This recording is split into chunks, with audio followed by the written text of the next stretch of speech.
반갑습니다. 산골의 아침입니다. 오늘 말씀 계시록 12장 12절 보겠습니다. 그러므로 하늘과 그 가운데 거하는 자들은 즐거워하라. 그러나 땅과 바다는 화 있을진저 이는 마귀가 자기의 때가 얼마 남지 않은 줄을 알므로 크게 분내어 너희에게 내려갔음이라 하더라. 아멘. 자, 용이 마귀죠. 그 마귀가 땅으로 내어 쫓겼습니다. 그러니까 땅과 바다는 화 있을진저. 자, 이 말씀을 읽으니까 와, 지금 우리는 땅과 바다에 있는데 마귀가 이리 쫓겨나가지고 막 분탕질 치면서 분풀이를 할 것이 아니냐. 그리고 자기 때가 얼마 안 남았으니까 큰일 났구나. 이제 마귀가 최후의 발악을 하면서 우리는 진짜 엄청난 환란을 당하겠지. 이런 생각을 합니다. 자, 그러면서 두려워하기 쉽다는 것이죠. 자, 그렇게 이해한 것은 성경을 잘못 이해한 것이고 또 이 말씀이 의미하는 바도 아니다 하는 것을 제가 좀 말씀을 드리겠고, 또 마귀가 떨어진 시점, 하늘에서 쫓겨난 시점은 언젠가, 그 부분도 우리가 좀 제대로 이해할 필요가 있겠습니다. 이 계시록을 보면서 우리가 사람들이 이제 시간 순서라고 계속 보면서 읽어버리면 계시록은 이해가 안 됩니다. 계시록은 하나의 일종의 드라마 아니면 프레젠테이션, 앞에 누군가를 이해시키기 위해서 이 대목을 들어서 이 대목을 들어서 또 이 주제를 가져와서 굉장히 중요한 그 어떤 주제를 사도 요한에게 이해시키고 그 사도 요한을 통해서 교회들에게 이 메시지가 전달되도록 하는 방식으로 기록이 됐기 때문에 우리가 이 계시록에 등장하는 여러 가지 주제들이 시간 순서로 배열되어 있지 않다 하는 것만 알아도 계시록을 이해하는 데 상당히 도움이 됩니다. 12장부터는 새로운 회상 장면입니다. 다시 이스라엘이 어떤 존재인가 하는 것을 이 여인을 통해서 보여주고 있는 것이죠. 그 부분을 우리가 다시 보면서 그래야 또 하늘의 전쟁이 언젠가, 용이 땅으로 쫓겨난 것은 어느 시점인가, 이런 것도 우리가 짚어볼 수가 있습니다. 안 그러면은 자꾸 이 계시록의 전체 어떤 시간 배열을 놓고 이렇게 보는 그런 관점은 이해가 안 되고 오히려 더 뒤죽박죽 막 복잡하게 돼버립니다. 그러면 이렇게 시간 순서가 아니고 이 주제 저 주제 막 가져와서 더 복잡해지지 않습니까? 그럴 수도 있는데, 그러나 아주 뚜렷하게 구분이 될 수 있습니다. 따지고 보면. 그래서 이 12장부터는 하늘에 큰 이적이 보이니 해를 옷 입은 한 여자가 있는데, 이 여자가 메시아를 탄생시킨 이스라엘 구약의 교회라는 것은 우리가 대부분 다 이게 동의하고 함께 공유하는 그런 해석입니다. 그래서 이 여자가 이제 메시아를 낳았죠. 아이를 낳았습니다. 그 아이를 이제 용이 막 집어삼키려고 하고 막 이런 식으로 계속 공격하는 장면, 이건 이제 우리가 잘 알고 있는 그런 복음서의 장면과 연결이 될 수 있습니다. 자, 그러면 하늘의 전쟁은 어디와 연결될 수 있는가? 우리가 누가복음 10장 17절에서 20절을 보시면 하늘의 전쟁과 이 땅에 일어나는 일들이 아주 밀접하게 관련이 있는 것을 알 수 있습니다. 그냥 뜬금없이 하늘에서 전쟁이 일어나는 게 아니라는 거죠. 뜬금없이 그런 일이 이루어질 수 있으면은 분명히 이것은 창세전에도 이미 하나님께서 마귀를 다 해결하시고 끝장낼 수 있었죠. 그런데 왜 욥기에는 여전히 마귀는 두루 다니면서 하나님 보좌 앞에 와서 하나님의 아들들과 함께 또 서가지고 태연자약하게 하나님과 대화하는 그런 장면도 나옵니다. 그러니까 하늘에서, 욥기에서는 쫓겨나지 않았죠. 그래서 하늘에서 이루어진 일이 또 땅에서 뭔가 이루어지기도 하고, 또 땅에서 일어나는 일들이 하늘과 연관지어서 생겨나는 일들이고, 이런 일들이 계속 되는 걸 볼 수 있습니다. 그래서 하늘과 땅은 같이 가고 있지 따로 가고 있지 않습니다. 그래서 그 역사도 지금 함께 진행돼 가고 있다 하는 것을 보셔야 되겠습니다. 그런 관점에서 보면 누가복음 10장 17절에서 20절에서 제자들이 나가서 복음을 막 전하고 귀신을 쫓아내고 그렇게 사역을 하기 시작했습니다. 그러니까 예수님이 뭐라고 하십니까? 사탄이 번개같이 하늘로부터 떨어지는 것을 내가 보았다. 그때 하늘에서 떨어졌죠. 번개같이 막 이게 무슨 일이냐 싶어서 하늘에서 막 팍 떨어진 거죠. 엄청 급했던 거죠. 자, 그런 일이 있었습니다. 그러면 그때가 뭐 사탄이 완전히 하늘에서 쫓겨난 시점이라고 보기는 어렵습니다. 그냥 번개같이 떨어졌는데 그 다음에 그러면 언제 떨어졌겠냐? 제가 볼 때는 오순절 성령 강림하시고 제자들이 나가서 복음을 전파하기 시작했죠. 죽은 자가 살아나기도 하고 막 예루살렘과 온 유대에 이제 복음이 전파될 때 바로 이 사건이 일어났다. 사탄이 하늘에서 쫓겨나는 하늘의 전쟁도 같이 일어났다. 이렇게 보는 것입니다. 그러니까 예수님께서 70인을 파송하셨을 때 사탄이 번개같이 떨어진 일이 있습니다. 근데 이제 성령께서 오순절 강림하셔서 제자들이 120문도가 나가서 복음을 전하니까 한 번에 3,000명이 회개를 하고 또 뭐 5,000명 허다한 제사장의 무리도 이 도에 복종하고 이런 일이 생기니까 그때야말로 하늘에서도 전쟁이 일어난 시기다.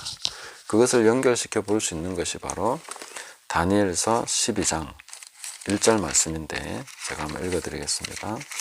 여기 보시면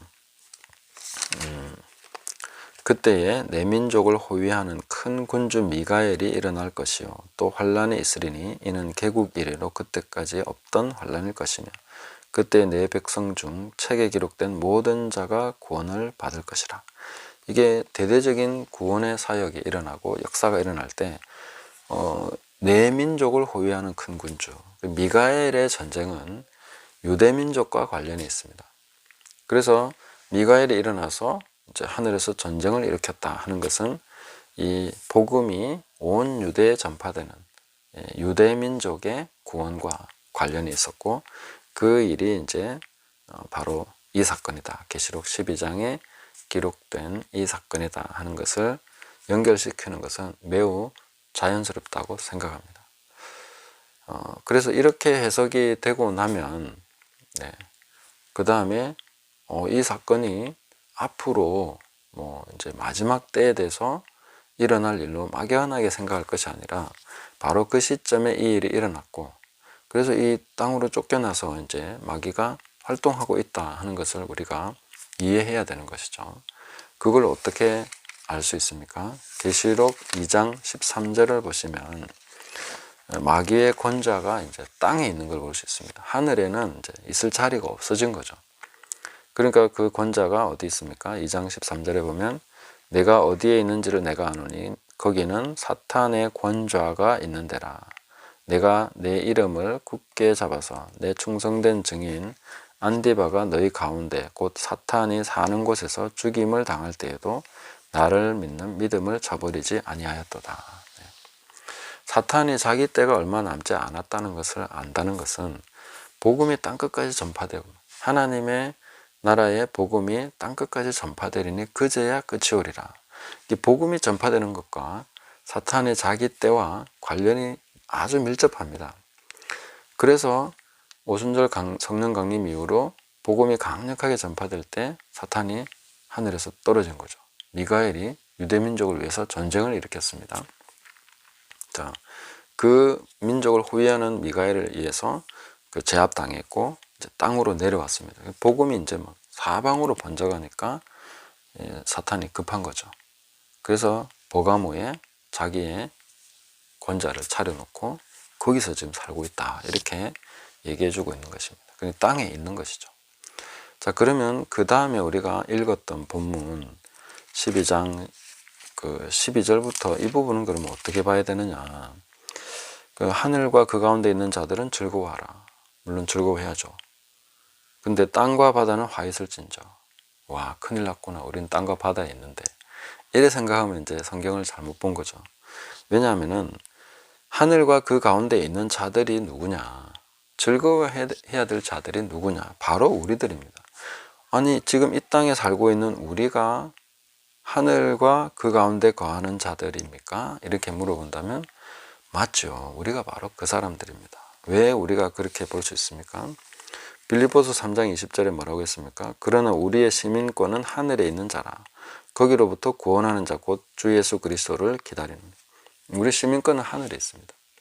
그리고 누가복음 10장 17절 20절에서 그 예수님이 제자들이 막 돌아와서 보고를 하면서 주의 이름으로 귀신들도 우리에게 항복합니다 하면서 너무 즐거워한 거죠. 그때 뭐라고 얘기하십니까? 귀신이 너희에게 항복하는 것으로 즐거워하지 말고 너희 이름이 하늘에 기록된 것으로 기뻐하라고. 너희는 하늘에 속한 자라고. 자, 그냥 이름만 기록됐다고 생각하시면 안 됩니다. 그러니까 우리가 성경을 보시면서 이 이름이라는 영의 세계, 영계에서 이름이라는 것은 그냥 존재 그 자체입니다. 그냥 존재의 본질 그 자체입니다. 그러니까 내 이름이 하늘에 기록됐다. 시민권이 하늘에 있다. 이건 내가 하늘에 있다는 그런 뜻입니다. 그리고 실제로 우리는 하늘에 있습니다. 그리스도와 함께 일으키심을 받아서 함께 하늘에 앉혀져 있다고. 이미 앉아 있는 존재입니다. 그래서 우리는 하늘에 속해 있고 하늘에 거하면서 즐거워해야 될 자들이라는 것을 우리가 인지해야 된다는 얘기입니다. 그럼 땅과 바다는 뭡니까? 여기서 땅과 바다라고 할 때 그 하늘과 그 가운데 거하는 자들과 대비되는 개념인데 인격체로서 되어 있지 않고 땅과 바다라는 이 무인격체로 되어 있죠. 그러니까 여기서 땅과 바다 할 때는 그냥 구원받지 못한 세상을 얘기하는 거예요. 세상 사람들을 얘기한다. 이렇게 볼 수가 있습니다. 그래서 계시록에서 땅, 바다 이러면 이제 인간의 어떤 문명과 인간이 구축하고 있는 그런 그 영적인 그런 것들을 얘기하는 것이 대부분이죠.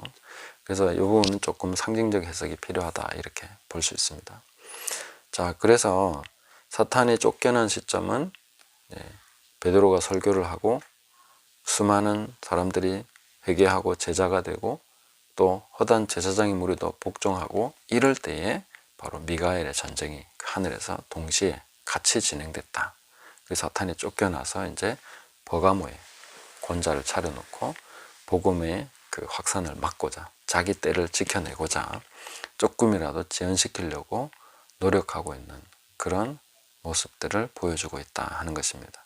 그래서 그렇게 보면 아, 사탄이 바로 그때에 떨어졌겠구나 이렇게 볼 수 있는 것입니다. 그 사탄이 떨어진 시점 이걸 또 우리가 짚어낸다면은 뭐 예수님의 재림과 계시록 해석에 있어서 또 몇 가지 어려운 부분들이 해결이 될 수 있다고 봅니다. 그런 부분에 대해서는 다음에 또 자세히 한번 얘기하기로 하고요. 또 제가 계시록을 한번 라이브로 한 번 더 이렇게 제가 짚어드려야 될 부분이 있는데 그 부분은 조만간에 할 수 있도록 그렇게 해보겠습니다. 자, 오늘 여기까지 보시고 또 요한계시록에 대해서 제가 가지고 있는 관점은 뭐 계시록 해석은 대부분 그 사람마다 다 조금씩 다릅니다. 그러나 저도 최선을 다해서 계시록이 무엇을 말하고 있는가 하는 것에 대해서 함께 공유하면서 계속 좋은 영상을 만들어서 도와드리도록 하겠습니다. 그래서 우리가 이 계시록 말씀을 잘 이해하는 것은 앞으로 우리가 우리 삶을 말씀 위에 세워나가는데 굉장히 중요한 부분이기 때문에 계시록을 저도 굉장히 중요하게 보고 있습니다. 함께 기도하시면서 이 하나님 말씀을 잘 깨달아갈 수 있도록 그렇게 나가면 좋겠습니다. 우리 모두가 하나님 말씀에 잘 순종하면서 세워지기를 기대합니다. 감사합니다.